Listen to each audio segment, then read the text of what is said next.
She nursed a stranger through the night, then discovered he was the outlaw everyone hunted. Wyoming, 1886. Snow fell in slow, heavy flakes, covering the dark pines and the narrow trail that wound along Whisper Creek.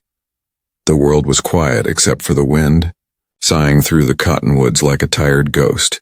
Inside a small cabin by the river, a lantern burned low, throwing gold light across wooden walls and a single rocking chair that creaked in rhythm with the storm. Nora Wyatt sat there, mending a torn blanket by the fire. The needle trembled between her fingers, partly from the cold, partly from the silence that pressed against the cabin walls. Since her husband had died 2 winters ago, silence had become her only companion. A distant crack of gunfire broke through the night. Once, then again. Nora froze. The sound rolled down from the ridge, sharp and lonely. The needle dropped from her hand. She went to the window. The snow blurred everything beyond the glass, but she caught a faint orange flicker by the riverbank. Someone's torch or campfire dying in the storm. Then came another sound, a faint splash followed by nothing. Nora grabbed her shawl and lantern. She hesitated only a heartbeat before stepping out into the cold. The snow bit her cheeks as she followed the narrow path down to the river. Her boots sank deep, each step slower than the last. At the edge of the frozen bank, the lantern's glow found him. A man half submerged in the icy water, face down, barely moving. "Lord help me," she whispered. She dropped to her knees and pulled him by the shoulders. He was heavy, taller than most men, his coat torn and soaked with blood. She rolled him over. His face was pale under a dark beard, eyes closed, breath faint. "Stay with me," she said, though she didn't know who he was. Somewhere in the distance, hooves pounded through the snow, men shouting, torches moving along the ridge. A posse. Nora's heart hammered. She didn't think. She just acted. She hooked her arms under his and dragged him up the slope step by step until they reached her cabin. Inside, she laid him near the fire. Blood darkened the floorboards.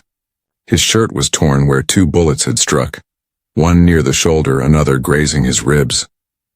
She fetched her tools, needle, whiskey, and cloth. "Don't die on me, stranger," she muttered as she worked. He groaned once, half-conscious.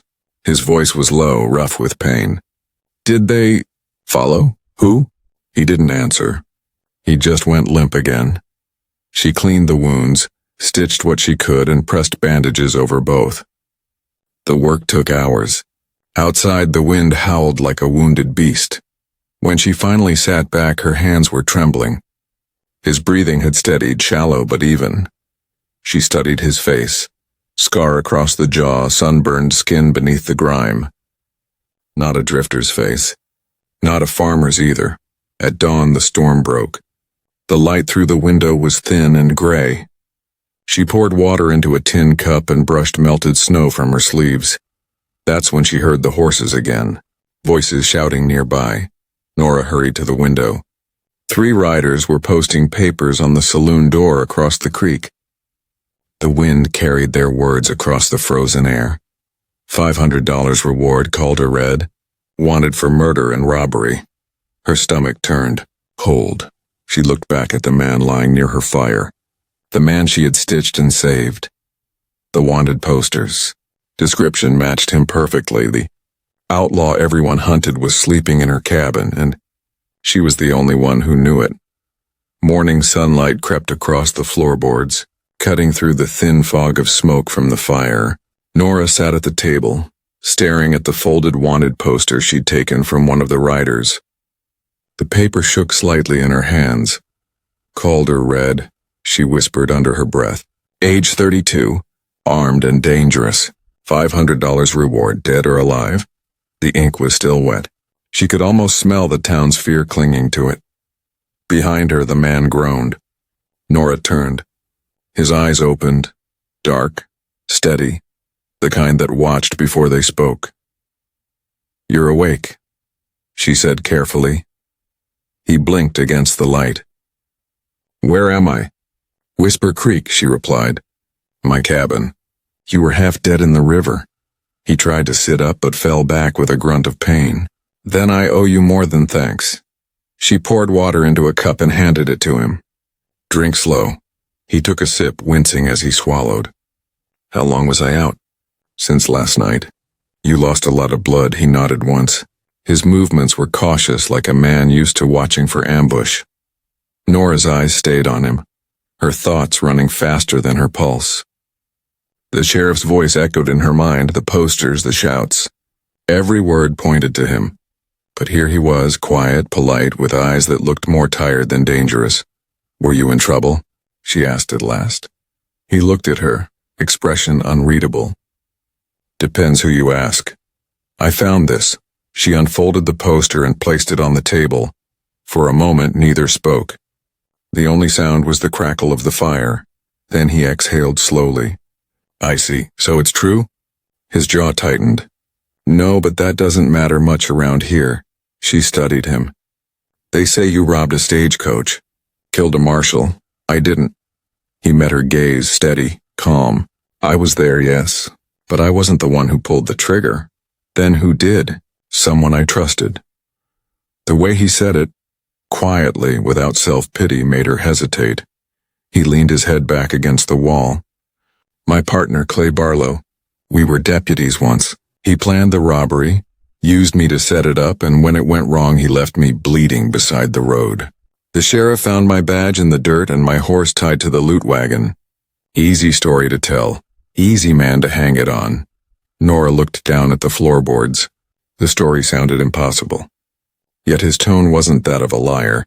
It was that of a man who'd given up being believed. Outside, the sound of hooves broke the stillness again. A group of riders passing through the creek bed, their voices low, cautious. Calder's hand went to his side where his gun belt should have been. His eyes sharpened. I hid your gun, she said quickly. Didn't know who you were. Didn't want you waking up wild. He nodded once, accepting it. You did right. Through the frosted window, Nora saw the sheriff's star glint in the pale sun. He was riding toward her side of the creek. She turned back to Calder. They'll come knocking. If they find you, he cut her off softly. Then I'll walk out myself. I won't bring trouble to your door. Something about the calm in his voice unsettled her more than anger would have. She moved to the door, her pulse quickening. Snow crunched outside. The sheriff's voice called, Morning, Mrs. Wyatt. Have you seen anything strange last night? Nora glanced back at Calder, his eyes half open, silent, watching her. Her fingers tightened on the latch. No, Sheriff, she said. Just the storm. The sheriff nodded, suspicious but polite. If you do, ma'am, you holler. That outlaw's wounded. Can't have him sneaking around these parts. I'll remember, she said. When the riders left, Nora leaned against the door, her breath shaky. Calder's voice came quietly. You shouldn't have lied for me. She turned to him. Maybe. But something tells me the truth isn't as simple as they say. Outside, the wind picked up again, carrying snow across the frozen creek like a whisper of warning. The day passed slowly, heavy with silence. Nora worked in short bursts, changing Calder's bandages, tending the fire, pretending her hands weren't shaking. Each time she glanced toward him, he was either sleeping or watching her with quiet eyes that gave nothing away. By afternoon, the snow had stopped. A pale sun slid across the frozen creek and smoke rose from the chimneys in town. The world seemed calm, but Nora knew better. The sheriff's men were still searching, riding through the hills, checking cabins. Word would spread fast that the outlaw might be wounded. Calder stirred and tried to sit up again. Need to move, he muttered. You're not strong enough, she said firmly. You'll tear the stitches. Can't stay, he said, voice low. They'll come again. She placed a hand on his shoulder.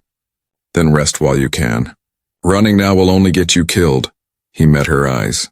You don't know what happens when they catch a man they've already judged. Nora didn't answer. She just pressed him back against the pillow, the quiet stretch between them.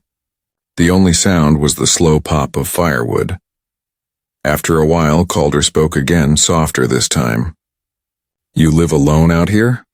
Yes. No family? "They're gone," she said. "My husband died of fever 2 winters ago. The rest are buried east of the mountains." He nodded once. "Sorry," she shrugged. "Out here, loss is just part of living." His gaze lingered on the small wooden cross sitting on the windowsill. "You believe that?" "I believe we're all held accountable," she said quietly. "Even the ones who think they've escaped it." For a long moment, neither spoke. Outside, a lone crow called from the trees. Nora turned to stir the soup on the stove. "You'll need strength when you leave. Eat what you can." He managed a faint smile. "You're a hard woman to argue with." She looked back. Someone has to be. Evening came early. The light faded into a silver dusk, and the fire threw long shadows across the cabin walls. Nora poured the soup into a tin bowl and set it beside him. He ate slowly, one hand trembling from weakness. "Between bites," he said, "I never meant for any of this. The badge used to mean something to me. Law, honor, all that. But out here, folks decide what's true before they ever hear it." She listened without looking up. "Then why not ride east? Start over?" "Because they'd follow," he said simply. "A man with a price on his head can't just vanish." Something in his tone, resigned, final, cut through her chest like cold air. Later, when he slept, Nora sat by the fire again. The wanted poster lay on the table beside her needlework. She studied it under the flickering light. The printed face looked harder, crueler than the man lying a few feet away. She folded it and hid it inside her Bible.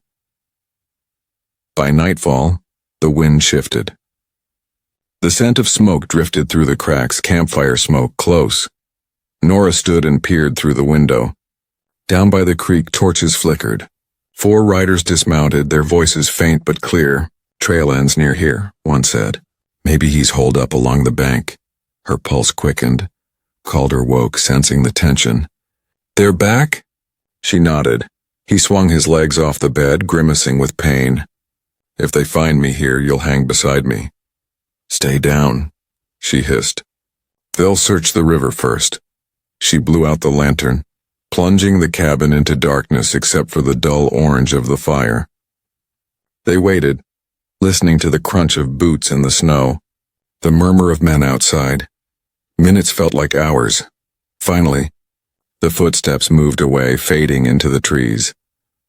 Nora exhaled slowly, her body trembling from the strain.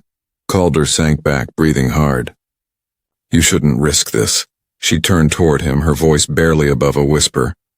"If I hand you over and you're telling the truth, I'll never forgive myself." Outside, the moon climbed over the ridge, pale and distant. Inside, the firelight caught the edge of his worn badge lying near his coat. Its shine dulled, half hidden under shadow. Dawn came gray and cold. Frost clung to the window and the creek below was still half frozen. Nora woke early, wrapped in her shawl, and checked Calder's bandages. The wounds looked cleaner, but his skin was pale and his breath shallow. "You're healing," she said softly, "but slow." He gave a faint smile. "Slow's better than dead." She handed him a cup of broth.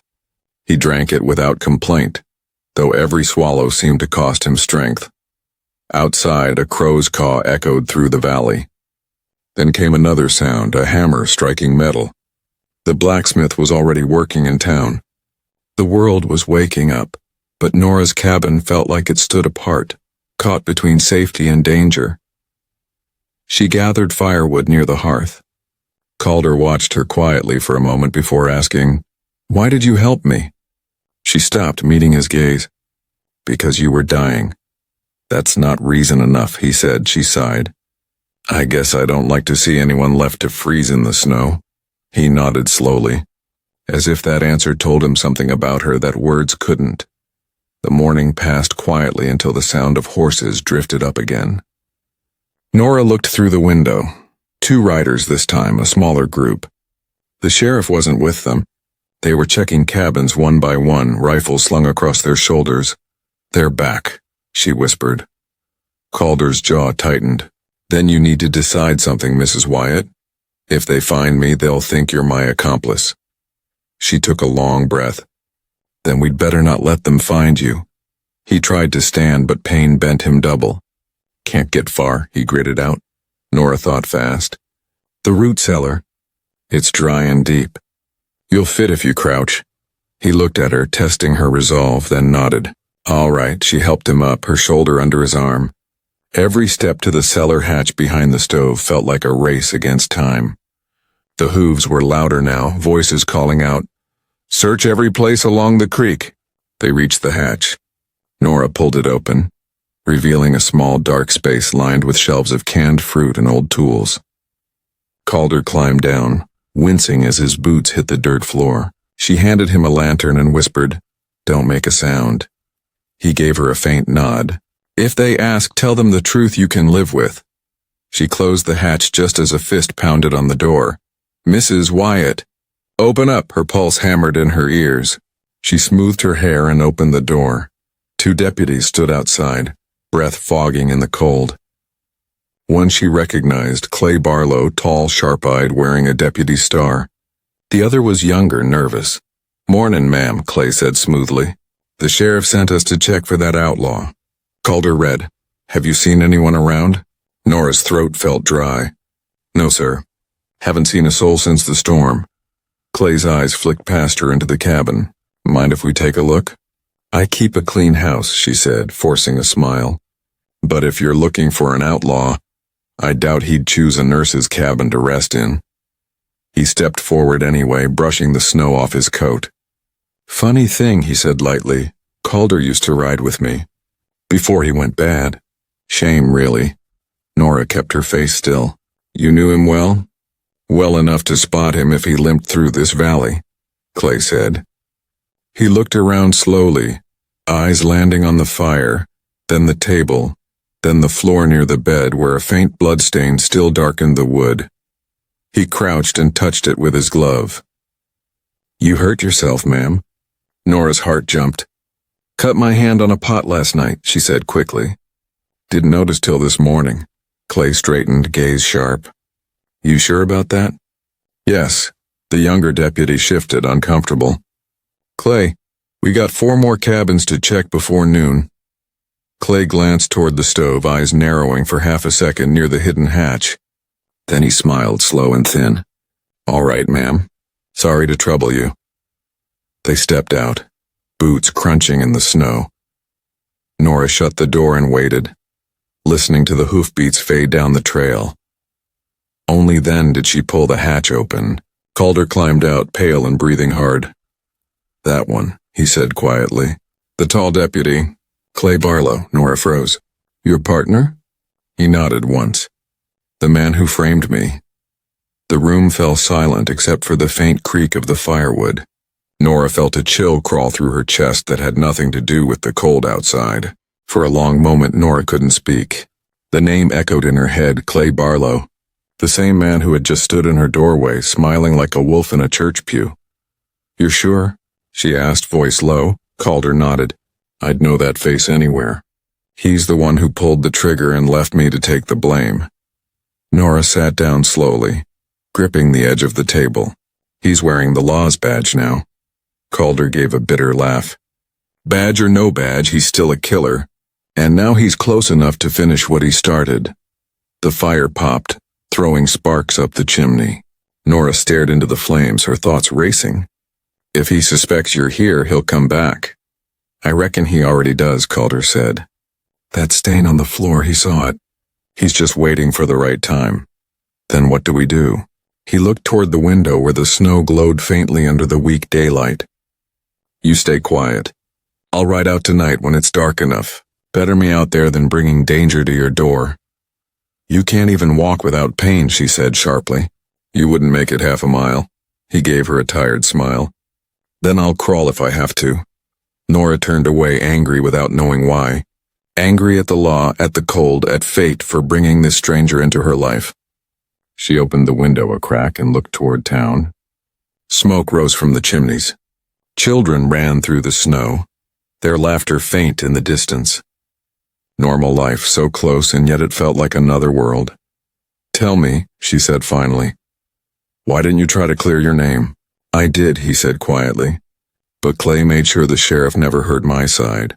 By the time I woke after the gunfight, there was already a bounty on my head. The town needed someone to blame, and I was easy to reach. His voice was calm, but Nora could hear the tiredness underneath. You ever think of giving up? She asked. Every day, he said simply. But then I think of the marshal who died that night. He was my friend. I owe him the truth, even if it cost me my life. Something in the way he said it, quiet, steady, without pride, made her chest tighten. She turned back to the fire, staring into it as if the answers were written in the coals. Hours passed. Calder dozed again, his breathing shallow. Outside, the light began to fade into a soft orange glow. The wind had died down, leaving the valley still and tense. Then came another sound. Footsteps outside the cabin. Slow, deliberate. Not the hurried stride of a traveler, but the careful weight of a man who didn't want to be heard. Nora's heart jumped. She motioned for Calder to stay still. The door creaked slightly and a shadow crossed the window. Then a knock, gentle this time. Mrs. Wyatt? The voice was familiar. Clay Barlow. Nora swallowed. Evening, Deputy. Sorry to bother you again, he said smoothly. Sheriff sent me back to check a few things. Mind if I step in? She forced calm into her voice. It's late. I was just turning in. Won't take a minute, Clay said. The door handle turned before she could answer. He stepped inside, hat in hand, eyes sweeping the room like a wolf sniffing the air. Warm place you got, he said. Quiet too. Must get lonely out here. I manage, she said, standing near the stove. He nodded, his eyes landing once more on the floor near the bed. Funny thing. That blood you mentioned. It's darker than a day-old cut. Nora's breath caught. What are you implying, Deputy? He smiled thinly. Just curious. Outlaws have a way of hiding in kind folks' homes. Behind her, Calder moved. Just a whisper of sound from the corner. Clay's eyes darted that way. Nora stepped forward quickly, blocking his view. You think I'm harboring a criminal, you can come back with a warrant, she said, voice firm. Clay tilted his head. Maybe I will. He lingered 1 second longer, then stepped back through the doorway. Good night, ma'am. The door shut, but Nora didn't move until the sound of his boots vanished. When she turned, Calder was sitting up, sweat on his brow. He knows. Yes, she said quietly. He knows. The wind began again, brushing the cabin walls like a warning. Outside, night fell over Whisper Creek, cold and silent. Inside, Nora sat by the fire, staring into the flames, knowing that tomorrow would bring reckoning. Night settled thick and quiet over Whisper Creek. The moon rose behind the ridge, silver and cold, glinting off the snow like silver. Inside the cabin, the fire burned low, shadows stretching across the walls. Calder sat on the edge of the bed, pulling his shirt back on, his movements stiff with pain. His wounds had stopped bleeding, but every motion seemed to cost him strength. You shouldn't be up, Nora said, her voice low. I can't stay down, he replied. He'll be back by morning. You know it, and so do I. Nora wrapped her shawl tighter. Then what's your plan? You can't fight him like this. He looked at her, steady, tired, but determined. If I leave now, he'll follow. And if he follows, he'll find this place again. I won't have that on my conscience. You think he'll stop if you're gone? She asked. He's wearing the law now. He'll twist the story however he wants. Calder said nothing. He just stared at the dying fire for a long while, the light catching the scar along his jaw. You ever see a man's face when he realizes his sins have come home? No, Nora said softly. I have, Calder murmured. And tomorrow Clay Barlow will see his. Nora didn't answer. She poured him a bit of coffee, though it was cold. He drank it anyway, more for the motion than the taste. Outside, the wind carried faint voices, men at a campfire, not far from the creek. She recognized Clay's drawl among them, confident and mocking. The posse was camping close. They meant to finish the hunt come sunrise. Nora turned from the window. You can't face them alone. You'll die. Maybe, Calder said quietly. But not before the truth's told. Something inside Nora broke at that. You've been running too long. Maybe it's time someone else spoke for you. He gave her a puzzled look. Who? Me. He shook his head. They'd never believe you. Maybe not, she said. But I've patched up enough men to know a wound made from a rifle shot at close range. That marshal didn't die from a distance. Someone aimed to kill him. I could prove it if they'd only listen. Calder's eyes softened. You'd risk yourself for a man you barely know? Nora met his gaze. I've seen your eyes, Calder read. They don't belong to a murderer. The silence that followed was long and heavy, filled only by the soft crackle of the fire. Then Calder reached into his coat pocket, pulling out a small metal badge, tarnished, dented, but still shining faintly. Found this in the dirt after they left me, he said. Didn't know why I kept it. Maybe to remind me I wasn't always the man they say I am. Nora took it gently, the metal cold against her palm. You still aren't. He gave a faint smile. You talk like someone who still believes in good men. I talk like someone who wants to, she replied. Outside, a wolf howled somewhere far off. The sound rolled across the valley, lonely and wild. Nora turned down the lantern wick. Try to rest, she said. We'll think clearer come morning. But neither of them slept. The night passed in slow hours, the fire dying to embers. Near dawn, hoofbeats thundered through the silence. The sound wasn't passing this time. It was coming straight for the cabin. Calder pushed himself upright, grabbing his gun from the table. It's him. Nora's pulse raced. She rushed to the window. 4 riders. Clay at the front. They're not here to arrest you, she said. They're here to kill you. Calder checked the cylinder of his revolver. Only 3 bullets left. Then I'll make 'em count. Don't, Nora whispered. Let me talk first. But Calder was already moving toward the door. His limp heavy, but his grip steady. Nora followed, heart pounding. The first light of dawn bled across the snow as Clay dismounted, boots crunching on the frozen ground. Well, look who's walking, Clay called, voice sharp with satisfaction. Didn't think you'd crawl far, Calder. Calder stood in the doorway, gun at his side. You should have finished your work when you had the chance, Clay smirked. Oh, I intend to. Nora stepped between them, voice shaking but strong. Deputy Barlow, I know what you did. The marshal's wound. Clay cut her off with a sneer. Step aside, ma'am. This is between me and him. But Nora didn't move. Her eyes burned with something fiercer than fear. No, not anymore. The air hung heavy, both men frozen in that fragile second before dawn broke over the ridge.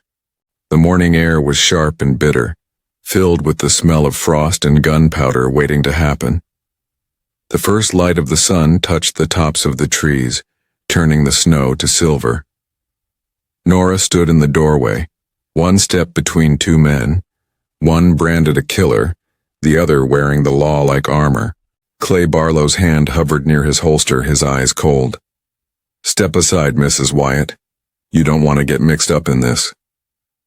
I'm already mixed up, she said, voice steady, though her heart pounded. You framed him. I've seen enough to know it. Clay laughed softly. You think anyone's going to believe the word of a lonely nurse against mine? Maybe not, Nora said, but I'll tell it anyway. Calder's gun hand trembled slightly, not from fear but from weakness. She's right, Clay, he said. Your lies are running out of ground. Clay's smile faded. You talk like a man who's forgotten how quick I am with this gun. I remember, Calder said. You shot a man who trusted you at less than 10 feet. The deputies behind Clay shifted uneasily. One of them, a younger man named Vince, looked from one to the other, uncertain. Deputy, what's he talking about? Clay didn't answer. His eyes stayed locked on Calder. Nora saw it then, the smallest flicker of guilt crossing Clay's face before it hardened again. Tell them, Calder said, his voice rough but sure. Tell them how you planned the stagecoach job. How did you shoot Marshal Cale when he found out? How you left me bleeding by the road and rode back with the loot. Clay's jaw tightened. You got no proof. I got this, Calder said, reaching slowly into his coat. He pulled out a small folded paper, stained and worn. Marshall Cale's note. Found it in his saddlebag the night he died. Your handwriting's on it. For a second, Clay froze. His mask slipped, eyes wide with sudden fear. Then everything happened at once. Clay drew his gun. Nora screamed, ducking aside. Calder fired first, one shot, wild and low. Clay's bullet struck the doorframe, splintering wood inches from Nora's face. The younger deputy Vince stumbled backward, shouting, "Hold your fire!" But the others panicked. Shots cracked through the morning air. Calder dropped to one knee, firing again. Clay staggered, hit in the shoulder, his gun falling into the snow. Smoke filled the air. Horses reared and bolted. The echo of gunfire rolled down the valley like thunder. When it was over, two men lay still. One of the deputies, and Clay, half sprawled in the snow, blood darkening his coat. Nora ran to Calder, who had fallen against the porch railing, clutching his side. His shirt was red again where the old wound had torn open. She pressed her hands to it. Stay with me. You can't die now, not after all this. He gave a weak smile. Guess I'm not much for staying put. Behind them, Vince approached slowly, rifle lowered. His face was pale. Ma'am, he's dead. Clay's gone. Nora looked up, still shaking. He confessed before he fell. You heard him? Vince nodded numbly.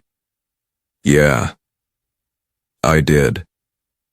He looked down at Calder, then back toward the horizon where the sun was finally rising. I'll tell the sheriff what really happened, you have my word.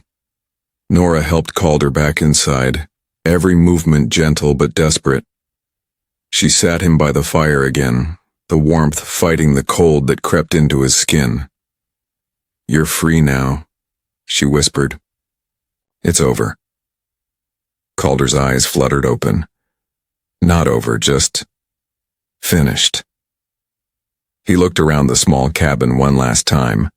The soft light, the smell of smoke, the woman who'd saved him more than once. You gave me back something I thought I'd lost.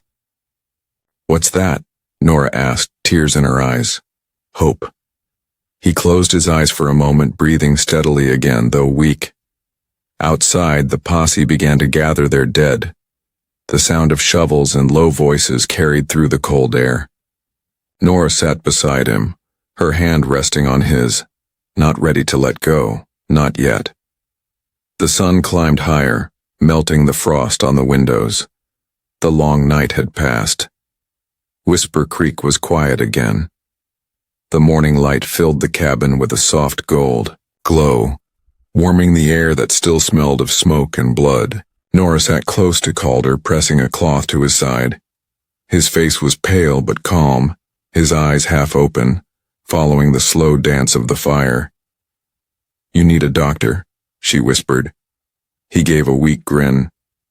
Already got one? Don't joke, she said sharply. You've lost too much blood. He shook his head. I've had worse. His voice was thin, a shadow of its old strength. You saved me once. Guess you'll have to do it again. Nora's throat tightened. Don't you dare die on me, Calder read. He smiled faintly. You're a stubborn woman.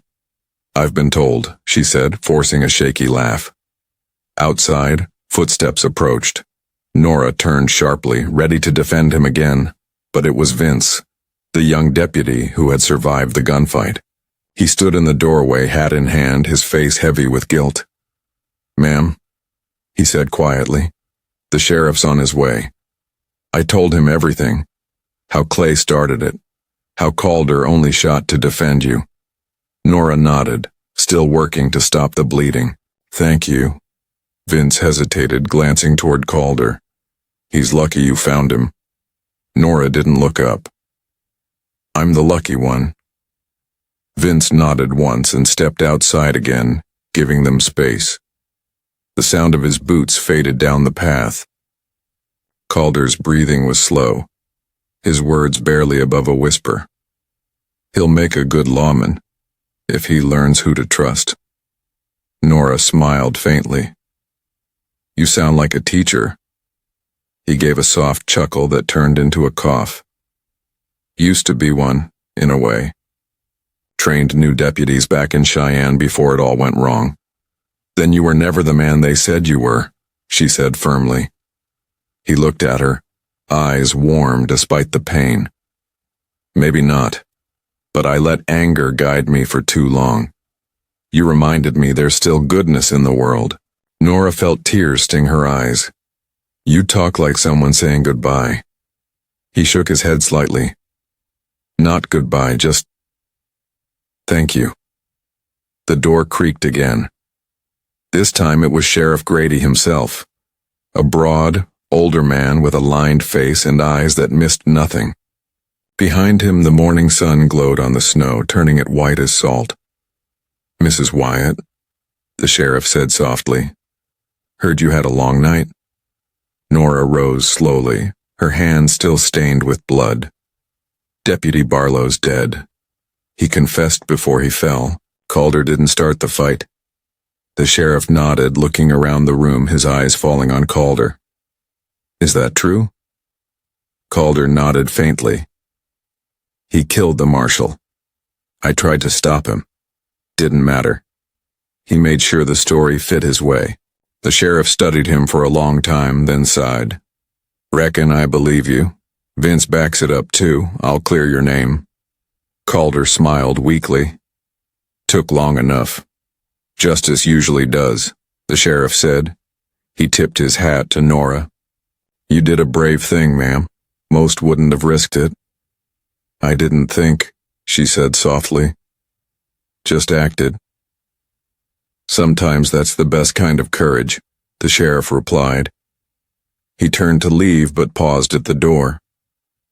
You need anything, send word. You've both earned your peace. When he was gone, the cabin felt quiet again, peaceful, for the first time in days. Calder looked toward the window, where sunlight glinted on the frost. I never thought I'd see a morning like this again. You'll see plenty more, Nora said, once you rest. He reached out, his hand rough but steady, and she took it. You believed me when no one else would. I won't forget that. Nora squeezed his hand gently. Then promise me you'll live long enough to prove it. He smiled. I'll do my best. The fire crackled softly and the golden light spread across the room, touching the scars, the blood, and the hope that lingered between them. Outside, Whisper Creek ran clear again, its ice breaking and flowing toward the wide horizon. 3 days passed before Calder could walk again. His strength returned slowly, like a fire rebuilding from faint embers. Nora helped him outside one morning, the air sharp and bright, the sound of the creek filling the quiet. The snow had started to melt. The trees dripped with cold water, and the wind carried the smell of pine and smoke from the town below. Life was returning to Whisper Creek. Calder leaned on the porch rail, watching the river move. His coat hung loosely around him, the badge that once defined him tucked deep in his pocket. You could stay, Nora said softly. The sheriff cleared your name. No one's hunting you now, he shook his head. If I stay, I'll just remind folks of what happened. Men like me, we cast long shadows, Nora folded her arms. And what about me? You think I don't know what it's like to live under one? He looked at her, a faint smile in his eyes. You'll be fine. Stronger than anyone gives you credit for. She sighed. Maybe, but it doesn't mean I'll like seeing you ride off. He chuckled. If I stayed, you'd probably get tired of me by spring. Doubt it, she said, a hint of warmth in her voice. For a while, neither spoke. They just stood there side by side, watching the sun climb over the ridge.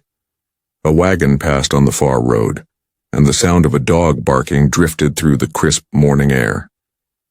The world felt simple again, alive, but changed. Calder turned toward her. When I came here, I figured I was done running. Didn't expect to find a reason to stop. You don't have to go far, Nora said quietly. There's land north of the ridge, empty, quiet. You could start over there. He nodded thoughtfully.